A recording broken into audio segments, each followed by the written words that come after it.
Well, Leah, one of our favorite things really about our job is, we interview people for a specific reason. Yes. And then we just kind of chat after or before the interview, and we find out even more just amazing, unique things about people we talk to. Absolutely. It's always so much fun. And that happened, weeks ago. 2 weeks ago. We were interviewing Ilyana Kadushin. You might remember, yes. She started a nonprofit in the area, but maybe you're like, oh, I've never met this woman before, but you've heard her voice. That's right. So she's back on the CoastLife couch.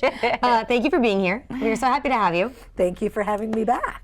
So we were joking that, you've never met her, but you have heard her voice, not just on CoastLife, many other places. Tell us about this really just interesting job that you had before you came here. Absolutely. So I was living in New York because I went to New York University. Mm-hmm.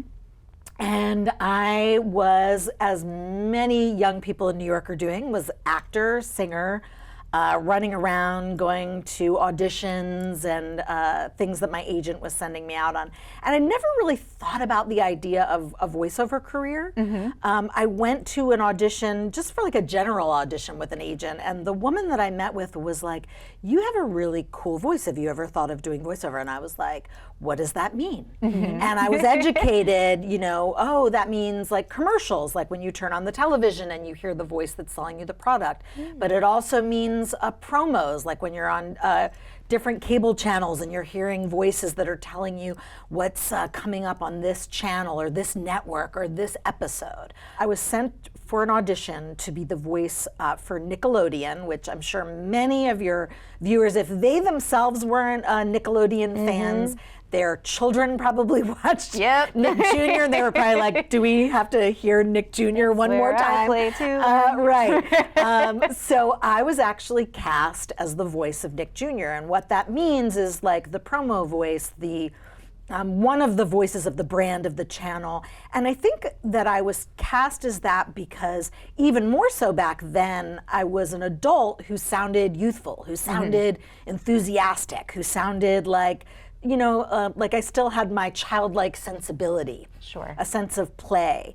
And it was a great job, which I did for several years. I worked with all these amazing women producers, which was the other really awesome part of this. And so Blue's Clues, Dora the Explorer, Bob the Builder, all those shows. All the hits. All the greatest hits, exactly, right. Where I would, tell the viewers, the children, and really I was talking to the children, talking to the parents. I'm not limited by whether I'm a man or a woman, I'm young, I'm old, I'm whatever. I can be anyone, and I can play anything. And I think it was crazy because my first job was the Twilight saga. Yes, which we know we've got a huge Twilight fan on the couch. I lost my mind when you told us this, and I had someone run down and grab my Edward Cullen Twilight doll off my desk, because that's where he lives.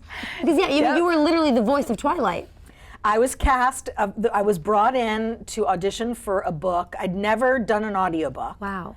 And I was like, oh, okay, this is called Twilight. And they were like, yeah, you're going to read a passage here. It's from the perspective of Bella.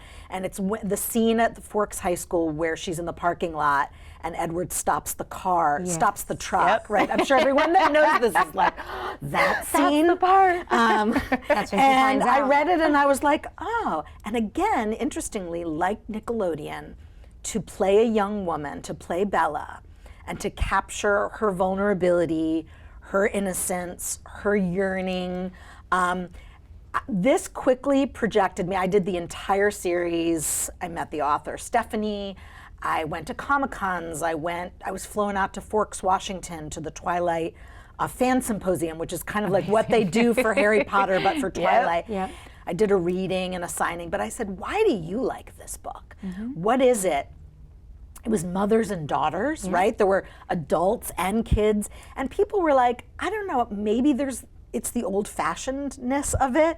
At times there's like a Victorian, prudishness in an otherwise like modern fantasy YA. Sure. So I think for some people it was the restraint. Stephanie Meyer, I think that came from her own background.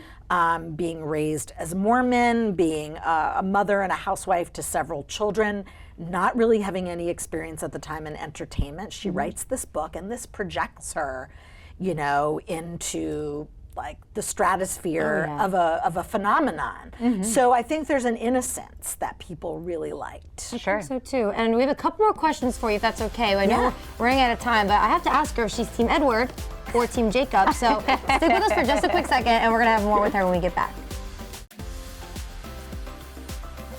All right, you guys, just a minute ago, we were talking to the incredible Ilyana Kadushin, and if you didn't know, the voice of Nick Jr. back in the day, the voice of the Twilight audiobooks, which we're going crazy about, so she's still here with us. I told you before the break a question I wanted to ask you that you said a lot of fans ask, and that is, Team Edward or Team Jacob, when you read the books on those audiobooks, which way were you leaning?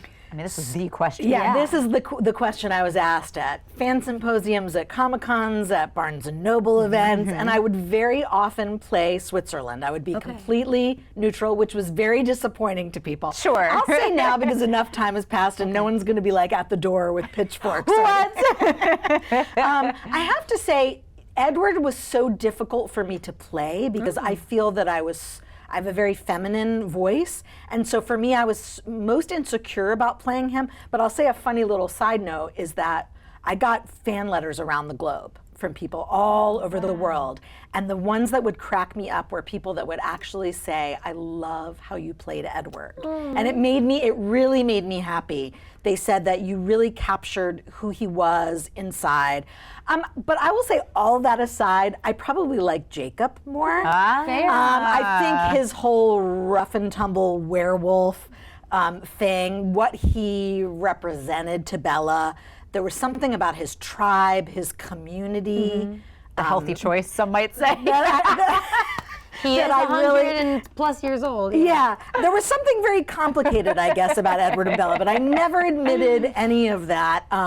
But the fans were just wild. I mean, anytime you're involved in something like that, you can get, they can be highly judgmental, they can be highly full of adoration. I mean, my agents received a care package from a soldier in Afghanistan. Wow. Who sent a thank you package saying, I listened not just to Twilight, I've done, 100 books since Twilight, but he listened to my audiobooks. But, that was the really sweet part about being a voice that people connected to, and that around the world they either learned English by listening to me or felt comforted. So I'm really grateful for that career. And you talked about how I started a nonprofit, and I'm now taking that whole world of art and entertainment that I did in New York, and I'm applying it to real world problems that we have now. And my family has been on the Eastern Shore since the 70s. And I decided to found Stories Love Music down here because I just thought it's a way to be able to come back to the Eastern Shore. At first I was going back and forth. I was actually teaching voiceover and voice performance at NYU, at Tisch School of the Arts. So I was an adjunct faculty there, and COVID, basically when COVID pandemic hit New York and shut down the universities, my husband and I left and came down to help out with family, devote more full time to Stories Love Music. But also, I think in this day and age, it's artists and performers' responsibility to do something beyond entertainment. That's my personal feeling. Not everybody, some people go, you know what, entertaining people is enough. Life is hard. Yeah. And so sometimes we need an escape. Sure. So entertainment, there's nothing wrong with entertainment, but I like when we can apply what we do and what you all are doing right now with like highlighting human interests and arts and culture and the great things that are happening on the shore is part of that. You were so cool. I know, right? I'm soaking it all up. I know, it's just, you were part of so many people's childhoods and then their teen years and into adulthood. So you've really been with so many people. So but we said before, you probably heard her and you have laughed with her and read Twilight with her and all that good stuff. And so it's really cool that you're here on the coast with us. Thank you. My site, which I think is just ilyanakadushin.com, actually has a listening library. So I've put some highlights up there, which besides Twilight, some things people might be familiar with are Dune. Oh gosh. I was in the multicast of Dune. Heck yeah. That's huge. Which won Best Sci-Fi Cast in 2008. Nice. And with the resurgence of the Dune film, that's now had but that was a very popular book. And then I also did a Star Wars book. Ah, okay. And had a little, I haven't done a ton of video games, but I did do some Lord of the Rings, which is pretty cool. Yes, there you go. See? Those are, I gave you the best of the best. I know the things people, there's obscure things people might be like, but if you go to my listening library, maybe you'll discover some stuff that you don't know. Yeah. And Time to do some digging. Do a little digging on my listening library. Don't mind us creeping on you, Iliana. You have like a little something for everyone to nerd out to. That's so cool. Yes, nerd out as much as you want. Good. Perfect. Good. We will. This is awesome. Well, thank you for sharing your story with us, how you got here to the East Coast. And again, if maybe you've been on the show before or you just know someone with a really cool story, we love to talk to them. So let us know. But Iliana, thank you for being here twice now. Thank you. Thank you for having me. I'll see you next week. See you next time. Good. All right, you guys, we're going to see you though in just a couple minutes when we get back.